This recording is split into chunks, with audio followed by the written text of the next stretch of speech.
So I apologize if it came off as that I'm not excited about this. I'm still excited. I'm just going to be doing some wardrobe changes. The engagement ring of the century might be in the works, and it's got more drama, sparkle, and hidden messages than a season finale of Gossip Girl. Word on the street is that Taylor Swift's engagement ring from football heartthrob Travis Kelce isn't just going to be your average bling. Nope, it's going to be meaningful, mysterious, and so loaded with symbolism, we will probably need a magnifying glass and a decoder ring to figure it all out. Now, let's not act surprised. This is the same woman who low-key wore a T-charm on her thigh at the Grammys and proudly rocked an 87 necklace like it's part of her armor at the Super Bowl. So yeah, you best believe her engagement ring isn't just gonna be a rock, it's basically gonna tell a whole damn story. Insiders are whispering that this gem is gonna be vintage-inspired, full of sparkle, and dripping with personal touches that only the real fans will catch. Maybe a secret engraving, maybe a hidden moon or star somewhere. Maybe it glows when her next album drops. Honestly, would we even be shocked? Apparently, Taylor's got a thing for layering her jewelry like she's stacking plot twists in a song. So, her ring might just look like it's part of a curated collection, blending in while totally standing out. And don't get us started on the color. Red is the theme. Not only is it the name of one of her most iconic albums, but it's also the color of Travis's team, the Kansas City Chiefs.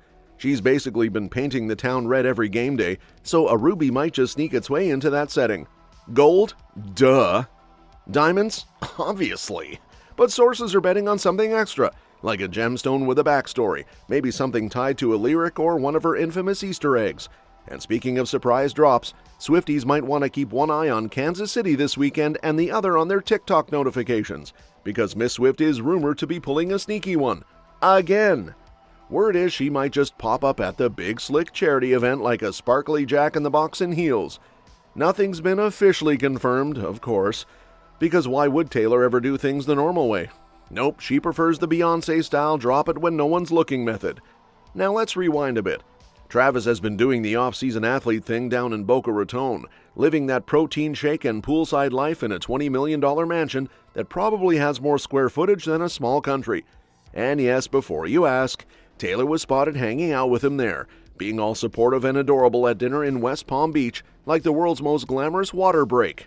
But now that Travis is back in Kansas City for his preseason grind, the tea is boiling.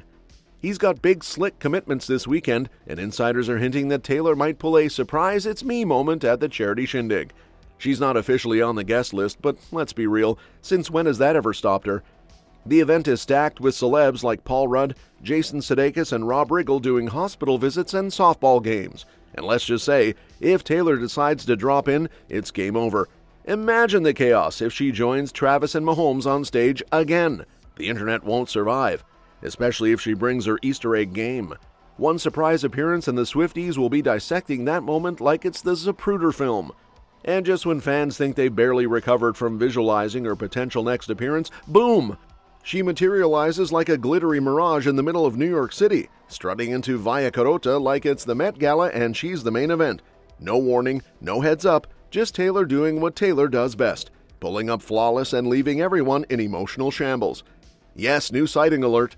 So there she was, serving elegance with a side of chaos, rocking a floral spaghetti strap dress that looked like it was woven by enchanted birds. Add stilettos that could probably crush a man's ego and a slick ponytail that screamed, "I didn't come to play," and it's no wonder the entire restaurant lost its collective mind. Like one poor fan looked like she just saw a ghost, a beautiful Grammy-winning ghost with amazing skin and designer accessories. She literally craned her neck like she was spotting a UFO, then turned to the camera like, "Y'all saw that, right? I'm not hallucinating, am I?"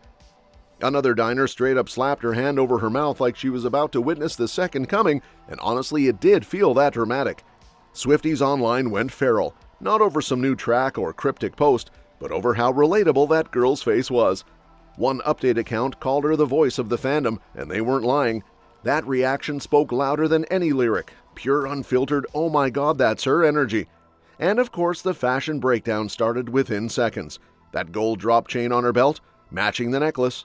The entire look, clean, chic, and lethal. Social media went into meltdown mode. One fan summed it up perfectly. She's not just serving dinner, she's serving looks. Another simply screamed in all caps, "She looks gorgeous like always." Taylor just sat down to eat, and somehow made everyone else's night feel like background filler in a music video. And speaking of feeling like extras in Taylor's music video, fans are now bracing themselves for her next potential stunt, casually twirling into the Dancing with the Stars ballroom like she owns the dance floor. Yep, Swifties are spiraling at the thought of Taylor possibly showing up on DWTS Season 34. Like, imagine she just moonwalks in during a Paso Doble and drops a wink. The internet would combust before the commercial break. So what sparked this new wave of Taylor mania? It's all thanks to pro dancer Jenna Johnson tossing Jason Kelce's name into the DWTS ring like confetti. She's saying he's got the perfect don't take it too seriously vibe, aka exactly the kind of chaotic energy that would result in shirtless samba. And since Jason happens to be big bro to a certain tight end who's famously dating a certain pop queen, fans instantly connected the dots like a conspiracy board lit up with glitter. Now the fandom's convinced that if Jason hits the ballroom, Taylor's going to be front and center, clapping, giggling, maybe even giving Bruno Tonioli a run for his dramatic judging money. They're so sure of it, some are already screen capping fake seating charts and trying to zoom in like it's CSI Swiftie edition. And honestly, valid. Let's not forget that DWTS already gave Taylor the royal treatment with an entire Eras night last season. Mandy Moore, not the This Is Us one, but the one who makes people do emotional splits, was even brought in to judge. Taylor didn't show up in person back then because she was busy melting faces off in Brazil, but she did leave a pre-taped message looking like she was 5 seconds away from teleporting onto the dance floor. So now that she's not on tour this fall, fans are convinced it's go time. And with Alex Earl and Robert Irwin ready on the Season 34 lineup, tossing Taylor into the audience feels like the glittery chaos we all deserve. But the Kelce brothers are making moves that go way beyond just dancing or dating pop queens. Travis and Jason have officially stepped up their game from NFL stars to actual team owners. Yeah, you heard that right. Co-owners of a pro football team in Missouri. These guys are taking owning the field to a whole new level.